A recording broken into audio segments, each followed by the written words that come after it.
Concept of integrated pest management.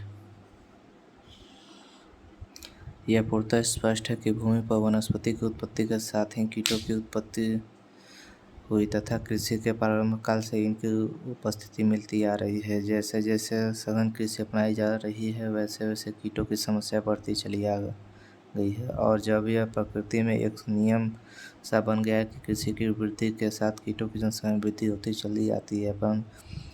अस्तु यह आवश्यक है कि गहन शोध करके कृषि की नवीन तकनीकों में कीट नियंत्रण की चुनौतियों का दृढ़तापूर्वक सामना किया जा सके। कृषि उत्पादन में आई क्रांति के साथ ही कीट प्रकोप की क्रांति में भी वृद्धि हो रही है।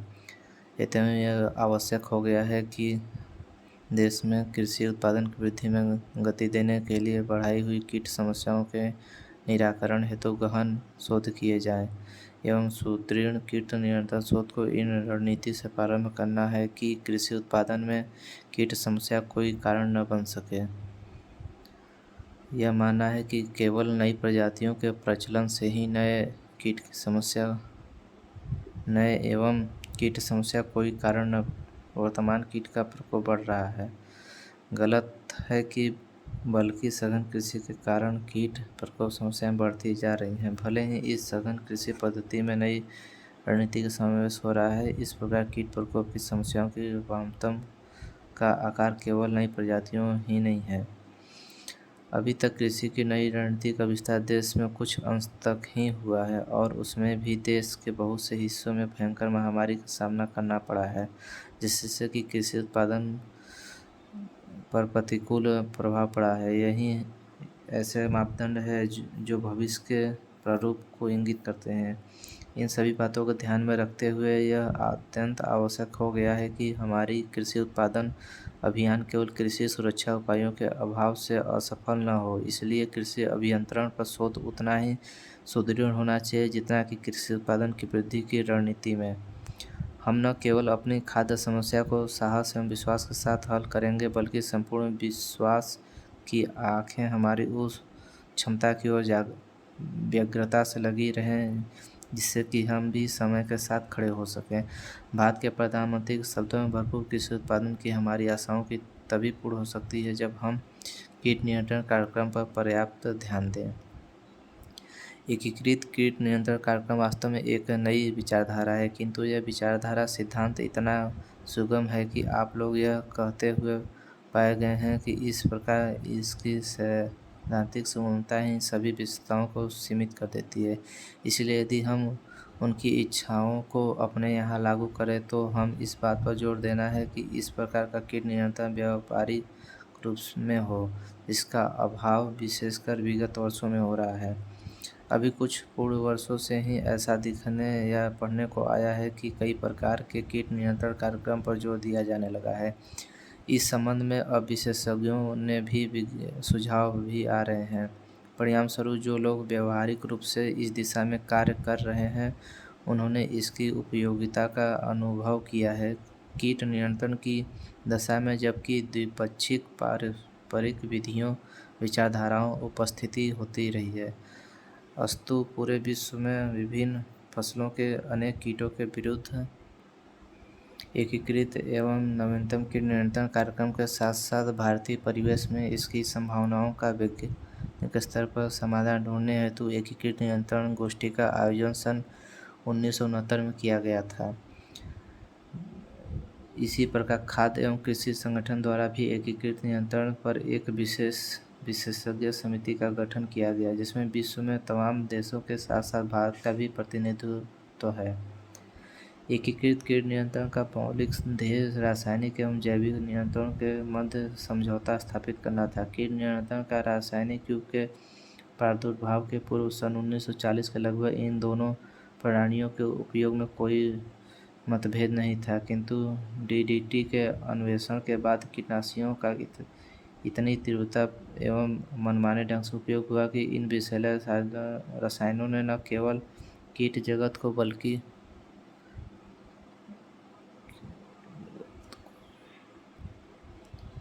कीट विज्ञान विषय को भी प्रभावित किया है। यहाँ तक कि कुछ कृषि वैज्ञानिकों ने कीटों को जानने पहचानने की कोई आवश्यकता नहीं समझी और यह अनुभव किया कि कीट नियंत्रण हेतु किसी भी सुलभ कीटनाशी का छिड़काव कर दिया जाए तो सफलता मिल जाएगी। इस प्रकार के वैज्ञानिक विचारधाराओं जो कि बहुत दिनों तक पनप सकी से कीटों की कीटनाशकों के प्रति अवरोधिकता, प्राकृतिक असंतुलन एवं मानव तथा पशु जाति के लिए बढ़ती हुई भयावहता जैसे दुष्परिणाम प्रकट होने लगे।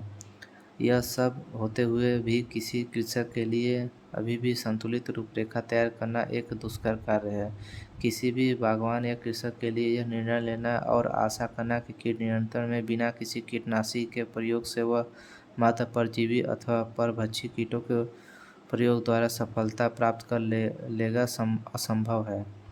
कश्मीर में सेबों के बाग में सैन जोन्स स्केल नामक कीट के जैविक नियंत्रण हेतु प्रयोग व्यर्थ सिद्ध हुए, क्योंकि वहाँ का कोई भी बागवान अपने बागों को बिना कीटनाशी छिड़काव के शोधकर्ताओं को देने के लिए तैयार नहीं था। ऐसी परिस्थितियों में कीट वैज्ञानिकों को इस प्रकार की नियंत्रण प्रणाली पर एकाग्र होना है, जिससे कि रासायनिक एवं जैविक विधियों का इस प्रकार समन्वय हो कि ये दोनों ही अधिकतम लाभकारी प्रभाव डाल सकें। यह एक पारिस्थितिकजनक आवश्यकता थी, जिसके कारण इस समन्वित नियंत्रण प्रणाली ने जन्म लिया, और एक बार इस प्रकार की विचारधारा जब जड़ बन गई तो यह बहुत ही उपयोगी सिद्ध हुई। यह केवल रासायनिक एवं जैविक नियंत्रण के माध्य समन्वय स्थापित करने में उपयोगी सिद्ध नहीं हो पाई, बल्कि किसी स्थान विशेष में विभिन्न फसलों पर लगने वाले अनेक कीटों अथवा किसी एक विशेष फसल को हानि पहुंचाने वाले विभिन्न कीटों के विरुद्ध अन्य नियंत्रण विधियों के एकीकृत करने में भी प्रभावकारी सिद्ध हुई है। इस प्रकार एकीकृत कीट नियंत्रण प्रणाली हमारी बढ़ती हुई कीट समस्याओं के लिए एक ठोस समाधान सिद्ध हुई। एकीकृत कीट नियंत्रण प्रणाली के विकास एवं उपयोग के लिए कुछ निश्चित लाभ हैं जो निम्नलिखित हैं। यह राष्ट्रीय आय के अनुरूप होते हैं। विकसित देशों के लिए यह शैक्षणिक, जबकि भारत जैसे विकासशील देशों के लिए अति आवश्यक है। वर्तमान समय में कीट नियंत्रण प्रणाली का आधार रासायनिक कीटनाशी है, जिसकी एक बहुत बड़ी हिस्सा आयातित होता है। कृषि सुरक्षा योजनाएं भी मुख्यतः कीटनाशियों पर ही निर्भर हैं। केवल एक या दो कीटनाशियों के प्रयोग के मद में ही करोड़ों रुपए खर्च आता है। इसके अतिरिक्त अधिक उपज देने वाली प्रजातियों पर लगने वाले कीटों के विरुद्ध किए गए प्रयोगों में भी कई बार कीटनाशियों का प्रयोग किया जाता है। इससे यह सिद्ध होता है कि अधिक उपज वाली प्रजातियों के कीट नियंत्रण में यद्यपि करोड़ों रुपए व्यय होते हैं, फिर भी इन फसलों के क्षेत्र में बढ़ोतरी होने से इस पद पर व्यय होने वाली धनराशि अपर्याप्त है। इस प्रकार कृषि उत्पादन की नवीन रणनीति में कीट नियंत्रण हेतु यदि कीटनाशकों पर ही निर्भर रहा जाए तो इसकी वृहद मांग को देखते हुए पूर्ति असंभव है। अंततः भविष्य में एक ऐसा समय आएगा जब एकीकृत कीट नियंत्रण न केवल उपयोगी वरन अति आवश्यक होगा। दूसरा, ये अति सक्षम एवं अल्पव्यापी नियंत्रण विधि है।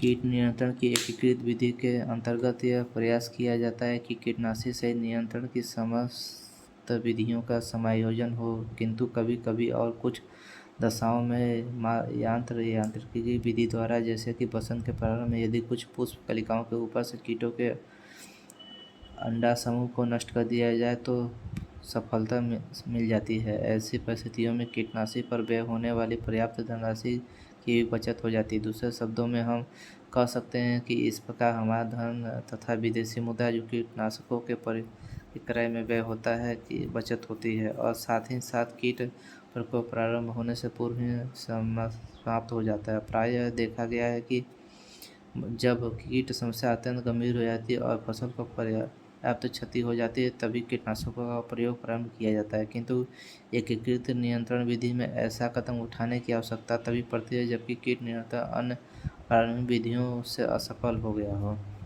तीसरा है, प्राकृतिक संतुलन कहीं नहीं बिगड़ता। रासायनिक कीट नियंत्रण विधि में ऐसा देखा गया है कि प्राकृतिक संतुलन बिगड़ जाता है और बहुत ऐसे नए कीट प्रकट हो जाते हैं जो इस क्षेत्र में इससे पूर्व कभी नहीं देखे गए थे। विश्व के कई भागों में डीडीटी के प्रयोग से बहुत सी फसलों पर अष्टपादियों ने का प्रयोग बढ़ गया। इसलिए ऐसी दृढ़तापूर्वक विश्वास किया जा सकता है कि यदि एकीकृत नियंत्रण विधियां अपनाई जाएं तो इस प्रकार के कुप्रभाव से बचा जा सकता है।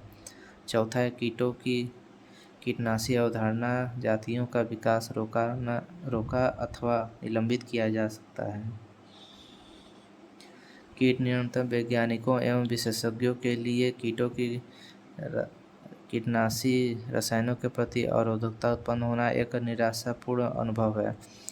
जैसा कि अभी तक का अनुभव है कि इस प्रक्रिया में कीट संख्या का वह भाग जो ग्राही होता है वह मर जाता है और शेष संख्या जो जीवित रहती है वह स्वतंत्र रूप से बिना किसी प्रतिद्वंद्विता के बढ़ती है। इस प्रकार की प्रतिक्रिया इसलिए संभव है क्योंकि कीट संख्या में, उनके आकार, रंग आदि में जैविकी विभिन्नता होने के कारण साथ साथ वे कीटनाशकों के प्रति अवरोधी होते हैं, जो स्वयं एक जैविकी विशेषता है। इस प्रकार की सामान्य विविधता की आशा यांत्रिक नियंत्रण विधि में नहीं की जा सकती, क्योंकि कीट किसी एक नियंत्रण विधि के प्रति अवरोधी है वह दूसरी के प्रति भी होंगे।